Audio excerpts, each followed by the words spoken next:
I think it's a trend all over the world now. It's not just in India, all over the world. And it's part of your contract. You know, it's there that you will be giving a certain amount of time to promote the film. I got a little late because I was in the midst of election. I finished my election and I came back to Mumbai, and I was asked to, promote the film and come for the press conference. And I feel that a film like this needs a certain amount of push, because it's not a film which is A1 star cast and all that. So we need as much help from the media, as much help from everybody, the critics and the channels, the print media. That they can at least bring this into prominence and arise an interest in the film. अब शायद सबको जानकारी नहीं है इस बात की कि coal mafia is the oldest mafia of this country. ये बाद में गोल्ड माफिया आया, दूसरे ड्रग माफिया आया, ये आया.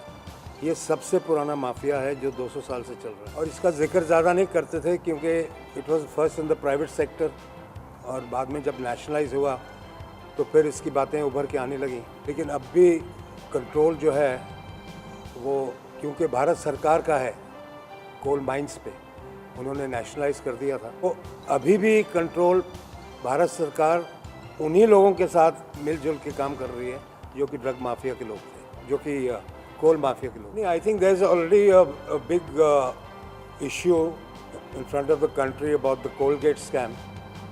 तो अभी तक वो उसका खुलासा हुआ नहीं है, लेकिन obviously there are certain areas अभी तक जिनको गवर्नमेंट ठीक से कंट्रोल नहीं कर पाई है, and one of the areas is the coal mining. तो वहाँ पर काफ़ी सारे ऐसे लोग हैं जो अपने इन्फ्लुएंस से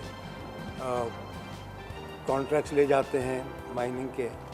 तो ये सारी चीज़ें खुलासा होगा, इस पे पाबंदी लगाई जाएगी. मुझे पूरी उम्मीद है कि आने वाली सरकार जो है पूरी तरह से इसमें इंक्वायरी करेगी और इसको एक सही सिस्टम में लाएगी. वो जो लाइन लिखी है उस लाइन के नीचे एक किरदार का नाम लिखा है जो ये बोलता है, और वो किरदार जो है वो फिल्म में माफिया है, कोल माफिया का ही चलाता है. उसको धर दबोचने की कोशिश जो है वो सरकार करती है, तो उसको लगता है कि मेरे से बड़ा माफिया कोई और है. तो ये उस किरदार का नज़रिया है. इसमें उसको लगता है कि चोरों को पुलिस वाले चोर नज़र आते, तो इसका मतलब ये नहीं कि पुलिस वाले हर बार चोरी होते हैं. बट यहाँ पे ऐसा है कि माफिया को लगता है कि मेरे ऊपर मुझे खड़ा करके मुझे धर दबोचने की जो कोशिश कर रहा है वो मुझसे भी बड़ा माफिया है. तो मैं कहाँ बड़ा माफिया हूँ?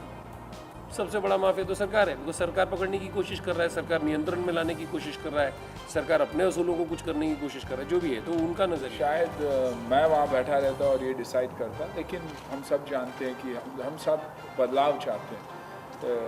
बदलाव, क्योंकि जो कुछ भी हो रहा है, आई थिंक पिछले 5 साल में हमने जो कुछ भी देखा हुआ है, सेंटर में हो, स्टेट्स में हो, कहीं ना कहीं घोटालों से भरा हुआ है. मैं मानता हूँ कि I think we are at the worst ever corruption को लेके. क्योंकि आज एक आम आदमी अगर अपने पिता के या किसी भी रिलेटिव के डेथ सर्टिफिकेट के लिए भी जाता है तो 500 रुपये या 200 रुपये देने पड़ते हैं. आई थिंक उससे ख़राब हालत हमारी देश की कभी हो ही नहीं सकती. मैं ये सोचता हूँ कि मांगने वाला क्या सोच के मांग रहा है, और देने वाला अगर दे तो कैसे देगा और किसके लिए दे रहा है वो. तो आई थिंक इसलिए वो चेंज, वो बदलाव बहुत ही ज़रूरी है. अगर इस डायलॉग की बात करें तो जो आशु ने कहा, आई थिंक वो पॉइंट ऑफ व्यू है कि कोई भी बिजनेसमैन कैसा भी धंधा करता हो, फाइनली वो तब सक्सेसफुल हो सकता है जब सरकार का किसी न किसी पॉलिटिशियन का या किसी का उसके ऊपर हाथ हो. मैं एक IAS ऑफिसर हूँ. अगर आप इस फिल्म में निशित कुमार ये सोचता है तो कहीं ना कहीं उसे भी लगता होगा कि यार हाँ यार, माफिया तो सरकार ही है. क्योंकि जब मैं बदलाव लाने की कोशिश कर रहा हूँ, शांति बहाल करने की कोशिश कर रहा हूँ एक इलाके में, तो मुझे ट्रांसफ़र किया जाता है. और जबकि सुप्रीम कोर्ट ने कहा कि 3 साल कम से कम आपको एक इलाके में रहना ज़रूरी है ताकि वो एक्चुअली उस इलाके को समझ सके और काम लेके आ सके. तो I think I am that voice of that bureaucrat who believes कि हमें हमारा 3 साल दे दो, हम बदलाव लाएंगे. क्योंकि कहीं ना कहीं उतनी ही इन्वॉल्वमेंट ब्यूरोक्रेट्स की है देश चलाने में. It's true.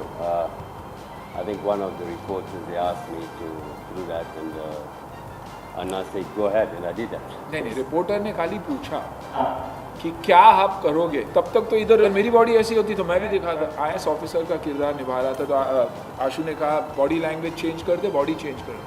तो मैंने 40 दिन के भाड़े पे, 45 डेज के भाड़े पे मेरी बॉडी विपिनो को दे दी। तो आप समझिए मेरी बॉडी है, विपिनो दिखा दे यार, शो इट। मैं तो सेंसरशिप में बिलीव नहीं करता हूँ। किसी चीज़ पे सेंसरशिप होनी चाहिए। We should have the freedom of speech. I totally unless you know somebody is talking against the nation and तभी कुछ सेंसरशिप की बात आती है, otherwise I don't believe in. वो हुआ है, उसमें चक्कर ऐसा हुआ है ना कि हमारे यहाँ पे कुछ मैंडेटरी रूल है कि अगर आप सेंसर के लिए अप्लाई करें उसके पहले जो प्रोड्यूसर एसोसिएशन है उनको आपकी पब्लिसिटी को अप्रूव करना होता है। तब प्रोड्यूसर एसोसिएशन पब्लिसिटी को अप्रूव नहीं करता है, आप सेंसर का एप्लीकेशन भी नहीं कर सकते। जब ये पब्लिसिटी के लिए गया था प्रोड्यूसर एसोसिएशन में, तो प्रोड्यूसर एसोसिएशन ने कहा ये लाइन गड़बड़ है, ये लाइन निकाल दो। तो मैंने कहा ये तो सेंसर्ड है, मेरे पास ट्रेलर है वो सेंसर्ड है, फिल्म जो है वो सेंसर पे है, उनको आपत्ति नहीं, आपको आपत्ति क्यों हो रही है? तो बोले नहीं ये तो हमको तकलीफ हो जाएगी, आप इसके सामने एक सवालिया निशान खड़ा कर दो, एक क्वेश्चन मार्क कर दो, क्या या आप क्या डाल दो कि क्या सबसे बड़ा सरकार माफिया है, क्या है। मैं बोला वो उसका क्या मतलब हुआ, क्रिएटिव तो कुछ और ही चीज़ हो गई ये। और ये हमारा कमेंट नहीं है, ये कमेंट एक कैरेक्टर का है जो फिल्म के अंदर है। उन्होंने कहा कि आप अगर ये निकाल सकते हैं तो हम अप्रूव करेंगे, अगर आप नहीं निकालेंगे हम आपके साथ खड़े नहीं रह सकते हैं, आपको एक एफिडेविट देना पड़ेगा हमको कि आप ये जो चीज़ है अपने रिस्क पे करेंगे। मुझे लगा कि प्रोड्यूसर एसोसिएशन की जो बॉडी होती है उनको अपनी रिस्पॉन्सिबिलिटी लेनी ही चाहिए, तो मैं क्यों फिर वो एफिडेविट भी निकाल के दूँ। तो मुझे कोई चारा नहीं रहा, सेंसर तक नहीं पहुँचा जब तक कि मैं ये लाइन नहीं निकाल सका। और मेरी खुद की बॉडी एसोसिएशन ने हम पर सेंसरशिप कर दी, हालांकि सेंसर बॉडी उसके ऊपर है, उनके ऊपर नहीं, बात उन तक नहीं पहुंची, उसके पहले ही हमको सेंसर कर दिया उन्होंने। तो ये मुझे बात समझ में नहीं आई, बट खैर हमको तो सेंसर करनी थी, फिल्म रिलीज पे था, कुछ कर नहीं पाया। नहीं, हीरोइन है और हीरोइन का अवॉइड इसलिए कर रहे हैं बिकॉज जो बेसिक फिल्म है वो इन तीनों की डायनामिक्स है, बट जिसको बोलते हैं primary, secondary and tertiary level, जो हम लोग कम्युनिकेशन कर रहे हैं, जो सेकेंडरी लेवल पे सपोर्ट करता है वो ये इतने स्ट्रॉन्ग फीमेल कैरेक्टर्स हैं जो इंस्पिरेशनल हैं, जो प्रेरित करते हैं प्राइमरी कैरेक्टर्स को अपने हाव भाव में, अपने कैरेक्टर में, अपने कैरेक्टराइजेशन के बदलाव में। फिलहाल हम लोगों ने बेसिक प्राइमरी लेवल पे जो डायनामिक्स क्रिएट करते हैं उनको आगे रखा है। बाकी आप जब फिल्म के अंदर एंटर करेंगे तो फिल्म ने भी कुछ बोलना चाहिए। फिल्म तो बेसिक करने की वजह होती है कि भाई अच्छा एक रोल मिला है आपको, एक अच्छी स्क्रिप्ट मिली है। सबसे पहले मैं स्क्रिप्ट को देखता हूँ, अपने रोल को नहीं देखता हूँ, क्योंकि कभी कभी ऐसा होता है कि रोल आपका बहुत अच्छा होता है लेकिन स्क्रिप्ट बहुत बुरी होती है, वो फिल्म भी नहीं कर सकते आप। तो अगर तो सुधार लाते हैं और रोल अच्छा है तो फिर तो मैं करूँ। Main reason for choosing a film is that कई बार ऐसा होता है कि यारों दोस्तों की वजह से करनी पड़ती है, यारी दोस्ती की वजह से। कई बार मैंने ऐसी फिल्में भी की हैं जहाँ 3 दिन का काम था, 4 दिन का काम था, यू नो, गेस्ट अपीयरेंस करना पड़ता है। इतने साल आप फिल्म इंडस्ट्री में मिलजुल के रहे हैं तो you have to be obligatory to so many people. बाकी मैं ज़्यादा फिल्में करता नहीं हूँ, हालांकि फिल्म इंडस्ट्री मेरी दाल रोटी, this is where I earn my bread and butter. हाँ, राजनीति में मैं कुछ कमाई करने के लिए नहीं आया। तो साल में मैंने तय किया कि 2-4 फिल्में तो करनी पड़ेगी। As a director of course Ashu has matured a lot, definitely. I mean when he started, I think that was your first film और सेकंड फिल्म? फर्स्ट फिल्म, पहली फिल्म थी इनकी। और उस फिल्म में भी बहुत मज़ा आया हमको। आई थिंक अर्जुन रामपाल की भी वो पहली फिल्म थी, ऐसा था। तो स्क्रिप्ट अच्छी थी, प्रोड्यूसर अच्छा था, वो फिल्म भी हंसते हंसते बन गई। अब जो मैं देख रहा हूँ आशु को, जिस तरीके से उन्होंने स्क्रिप्ट को हैंडल किया, बहुत डिफ़िकल्ट स्क्रिप्ट थी ये, एक डायरेक्टर के लिए बहुत मुश्किल स्क्रिप्ट थी, और उन्होंने बहुत अच्छे तरीके से, बड़ी मैच्योर्ड वे से उसको हैंडल किया है। और उसका रिज़ल्ट आप सब देखेंगे जब, तो इनकी बहुत तारीफ़ होगी। मेरे ख्याल सबसे ज़्यादा तारीफ़ इनकी। According to me this is अन्नाज बेस्ट परफॉर्मेंस। मैंने सारी फिल्में तो नहीं देखी हैं अन्ना की, लेकिन जितनी भी देखी हैं उनमें से दिस इज़ हिज फाइनेस्ट। अच्छा रोल किया है उन्होंने, इतना अच्छा। एक तो पूरे कैरेक्टर में फिट हुए हैं, जैसे होना चाहिए, हर एक्टर को अपने कैरेक्टर में फिट होना फिट है। और बहुत मेहनत करके इन्होंने बहुत अच्छी तरीके से इस कैरेक्टर को पेश किया। पहला दिन शुरू होता है एक्टर का जब वो इमेजिन करता है ये कैरेक्टर होगा। जैसे इस फिल्म में जब इन्होंने मुझे सुनाया तो मैंने सोचना शुरू कर दिया कि इस कैरेक्टर का दिखेगा कैसे, हाउ विल ही लुक, इसकी लुक क्या हो। तो वो मैंने इमेजिन करना शुरू किया, और मुझे मूंछ चिपकानी अच्छी नहीं लगती। I started growing my Moustache. मैंने अपने आप इसको सोचा इसके बाल कैसे होने चाहिए, क्योंकि he is a senior citizen character, 60 साल के ऊपर का कैरेक्टर है, कैसे लगेगा। तो मैंने बाल भी अपने एकदम छोटे कटवाए, वो भी एक हेयर ड्रेसर से, अपने मेकअप मैन से वो सलाह करके तरीका का हमने हेयर स्टाइल बनवाया, मूछें वैसी ग्रो की। तो मुझे समय मिला प्रिपेयर करने और कपड़े कैसे पहनेगा, ये सारी चीज़ें तो पहले दिन से वहीं शुरू हो जाता है। तो एक बार ये सारी चीज़ें सेट हो जाए, फिर कैमरे के सामने जाना बहुत आसान हो जाता है। फिर आप कैसे बोलेंगे, किस लहजे में बोलेंगे, किस ढंग से बोलेंगे, कैसे आपके चलेंगे, कैसे आपकी फेशियल लुक होगी, वो सारी चीज़ें फिर आसान हो जाती हैं। फिर वो तो फिर आपको एक्सपीरियंस से आसान हो जाता है। मेरी फर्स्ट फिल्म मेरी फर्स्ट फिल्म तो अब बहुत ज़माना गुजर गया उसको, अभी मुझे याद भी नहीं है, लेकिन मैं इतना कह सकता हूँ मैं बिल्कुल नर्वस नहीं था। और पहले दिन से ही मैं बहुत कॉन्फिडेंस के साथ इंडस्ट्री में आया था। हालांकि मेरा इंडस्ट्री में कोई गॉडफादर नहीं था, अचानक ऑफ़र आया और मैं आ गया फिल्म इंडस्ट्री में। मैं कोई फिल्म इंस्टीट्यूट से नहीं आया, मैं कोई एक्टिंग ट्रेनिंग लेके नहीं आया, कुछ नहीं आया, लेकिन मैंने स्कूल में, कॉलेज में थोड़ा सा स्टेज वर्क किया था।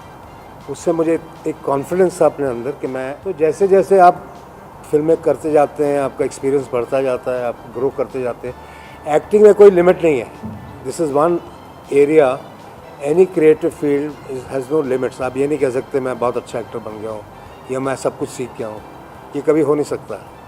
हमेशा देयर इज़ मोर, और भी।